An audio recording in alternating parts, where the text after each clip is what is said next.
This is gonna be a very short video, I promise. We got valuable information from the first day of version 3.8, both during the summer event and in the world quest in Sumeru City. Of course, if you haven't played the event or the quest, this video will spoiler the story, so you might wanna come back later. As always, this is a theory video. I use information available in the game, but my conclusions are not to be considered the official lore of the game unless they are confirmed in Genshin Impact. So let's talk about the main information we got from the summer event first.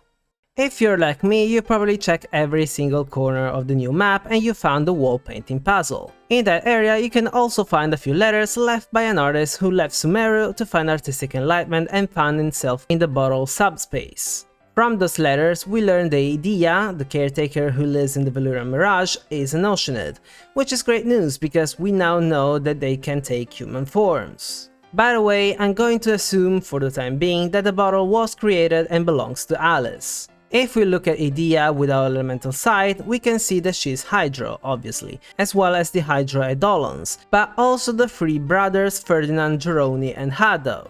Interestingly, their eyes are shining blue, and gorgeous might I add. It goes without saying that they most likely are not real adventurers, but maybe they don't even know that themselves. Here's my theory: they are Hydro beings, probably Oceanids like Idea. They left Fontaine, like most Lock folks, and followed the path toward the traces of the Hydro Archon's power, only to find the Amrita Pool and the Harvest Stockham, the remains of the Hydro Archon after her death during the Cataclysm. As we learned, the Oceanids then dispersed and went their own ways. These three brothers may have wandered a little too deep in the desert and found themselves inside the sandstorm, but luckily they found refuge in the Veluran Mirage subspace. So here's the theory. Sand and water don't really mix well, so for them to be hit by a sandstorm may have hurt. Their memories may have been corrupted, so they probably don't remember who they are.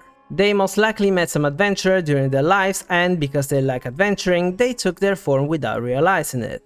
Now that I think about it, they may be more akin to the hydromimic beings that we usually fight.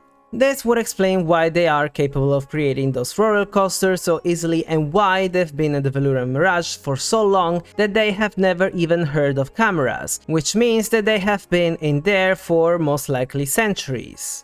The Hydro Eidolons, on the other hand, look a lot like the elemental beings that live inside the Pep, and for whatever reason my brain is thinking about the Aeon-long the Permanence from Star Rail, the dragon that after their death left behind a race of direct descendants, the Vidyadhara. My hypothesis is that the Hydro Eidolons may be what's left of the water dragon. Lastly, it seems that the developers really want us to get acquainted with the idea of the world being flipped upside down. I mean, everybody kept repeating it over and over again. Since the summer events introduce us to certain concepts that will appear in the new nation in the next update, I guess we will learn more about the Vat being upside down in Fontaine, which I'm extremely excited for. Next topic is the world quest Recollections of a Fontainian. In Sumeru City, we met Augustus Lovelace, a researcher from the Fontaine Research Institute of Kinetic Energy Engineering like Patrice and Xavier. The place, as we already knew, was unintentionally destroyed by Mr. Edwin, and now it's in ruins, which makes me think that these ruins we saw in the teaser trailer may be the Institute. What's important is the route Augustus could have chosen and the one he actually chose to get to Sumeru from Fontaine. We learned that Sumeru has a place called Baida Harbor that connects Sumeru to Fontaine, which I think it's this place here. Instead, Augustus picked a scenic route. He went to Lumidus Harbor, which I guess it's Fontaine's port, the one we see in the teaser trailer, to Chenyu Vale, and then straight to Chinza village. This means that, contrary to what I've always believed, this is most likely not Chenyu Vale, instead it should be here. Augustus though had yet another option to get to Sumeru. He could have gone to Maritime Harbor, which I guess it's another port in Fontaine, probably the one we see in the scene, and follow the ancient path of the pilgrims, heading southward into the desert. We know that when the Oceanids left Fontaine to find their Archon, the path they took became a pilgrimage path for many people, so we now know where approximately the Oceanids went. By the way, Maritime seems to be a particular underwater flower of some sorts. Lastly, when it comes to geography, he could go straight to Fontaine, or he could deviate, go to the other side of the desert and get to Natlan, which means that the Pyro Nation should be northwest of the Girdle of the Sands, where I thought it was gonna be. Now there is another option that is west of the Shreds Mausoleum, but it doesn't really sound right.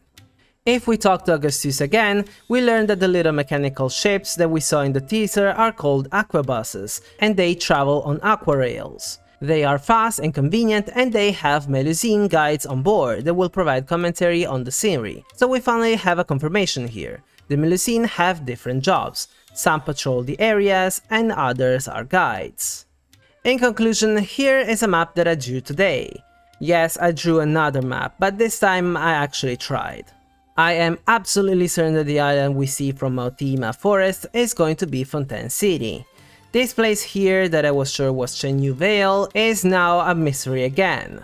Since Augustus talked about Chinza village, I would think that this is going to be Chenyu Vale, which actually makes sense because behind those mountains there's Fontaine, and because we know that the people of Cheon village grafted the tea trees on the other side of the river. I bet we won't get to Fontaine through the Girdle of the Sands, but through Chenyu Vale, since it has been named quite a lot so far. So we will probably follow the path of the Oceanids in a later update. And that's it, I hope you liked the video. If you did, don't forget to leave a thumbs up, and if you're interested in Genshin Impact theory videos, consider subscribing. Also, if you turn the notification bell on, you will know when I upload a new video. I think I'm going to make another video either tomorrow or the day after, but it depends on how much we learn in day 2 of the summer event. If there's anything relevant that is enough for a video, I'll make a new one. Thanks for watching, and until next time, over and out.